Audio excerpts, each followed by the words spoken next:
26 August একটি ঢাকা জাতীয় press ক্লাবের Abdul Salam hall room booking দিছি, ওখানে সংবাদ সম্মেলন করব এবং মানববন্ধন করব ঢাকা জাতীয় প্রেস ক্লাবের সামনে। তো যেহেতু মাননীয় প্রধান উপদেষ্টা ডক্টর মোহাম্মদ ইউনূস সাহেব মহোদয় উনি বলেছেন যে আপনারা আন্দোলন সমাবেশ করিয়েন না, আপনারা কাগজ দেন, এভাবেই উনি কথাটা বলেছেন। তো আপনাদের দাবি দেওয়াটা আসলে কি?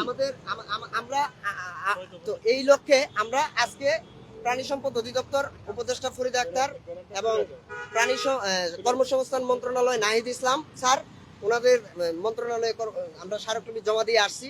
তো এখন আমাদের মাননীয় প্রধান উপদেষ্টার কার্যালয়ে স্মারকলিপিটা জমা দিব। তো সেক্ষেত্রে এখানে আসছি, পুলিশ বলছে স্মারকলিপি নেওয়ার অপশন নাই এবং আরো যারা আছে প্রশাসন তারা বলতেছে, মানে এখানে যারাই আছে তারা বলতেছে যে এখানে কোনো এখানে স্মারকলিপি নেওয়ার কোনো অপশন নাই। তো এখন আমার প্রশ্ন হলো, যেখানে মাননীয় প্রধান উপদেষ্টা বলছে আপনারা আন্দোলন সমাবেশ করিয়েন না, স্মারকলিপি জমা দেন, সেক্ষেত্রে আমরা স্মারকলিপি জমা দিতে আসছি, তো এখানে তো স্মারকলিপি দেওয়ার অপশন নাই। এখানে অভিযোগগুলো উনি বলছেন লিখিত আকারে দেওয়ার জন্য, অতএব আমরা লিখিত আকারে এগুলো নিয়ে আসছি।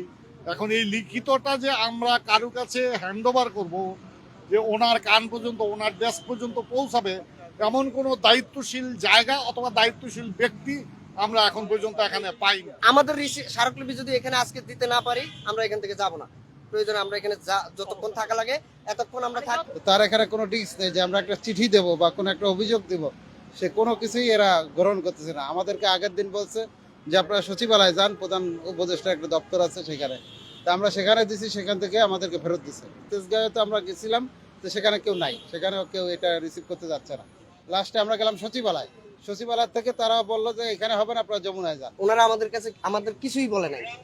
তো এটা আমরা কেন আসছি, আমরা এত দূর থেকে? আমাদের প্রোগ্রাম ছিল 26 তারিখে, সেই 26 তারিখ প্রোগ্রাম আমরা চেঞ্জ করছি। কারণ ছিল একটাই, যে প্রধান উপদেষ্টা ডক্টর ইউনূস উনি বলছে যে আপনারা কোনো সমাবেশ করবেন না এবং আপনাদের দাবি দেওয়া যা থাকে আমাদেরকে স্মারকলিপি দেন, আমরা দেখবো, আমরা পদক্ষেপ নেব।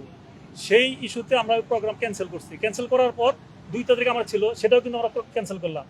এখন আমরা স্মারকলিপি জমা দিয়ে আসছি মন্ত্রণালয়ে, 2টা মন্ত্রণালয়ে, প্রাণী সম্পদ মন্ত্রণালয়।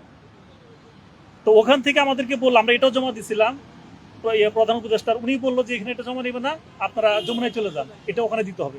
এখন আমরা আসার পরে এখানে ওনাদের সঙ্গে কথা বললাম, ওনারা বলতেছে যে এটা তো আসলে আমরা কিছু বলতে পারতেছি না। তো এখন এটা আমরা জানতে চাচ্ছি যে আসলে মূলত কার্যালয়ে অ্যাকসেপ্ট করে, সেগুলো হলো আপনার এই যে তেজগাঁও যেখানে প্রধানমন্ত্রীর কার্যালয় আছে, এখন অন্য কার্যালয় আছে ওটা। এটা তো আর ওনার আজকে কিন্তু উনি ওখানে অফিস করতেছে। আমরা গেছিলাম, ওখানে বলছে আমাদের গেছিলেন আপনারা? কখন গেছেন? আজকেই গেছিলাম আমরা একটু আগে আমরা গেছিলাম, ওখানে কিন্তু উনি অফিস করছেন, প্রধান উপদেষ্টার যে কার্যালয় সেখানে উনি আমাদেরকে 1 নম্বরে ঢুকতে দেওয়া হয় নাই, বলছে আপনারা পরে আসেন। 1 নাম্বার থেকে 4 নাম্বার গেটে আমরা দেখছিলাম, 4 নম্বর গেটে গেছিলাম, বলছে এখানে স্মারকলিপি নেওয়া হয় না।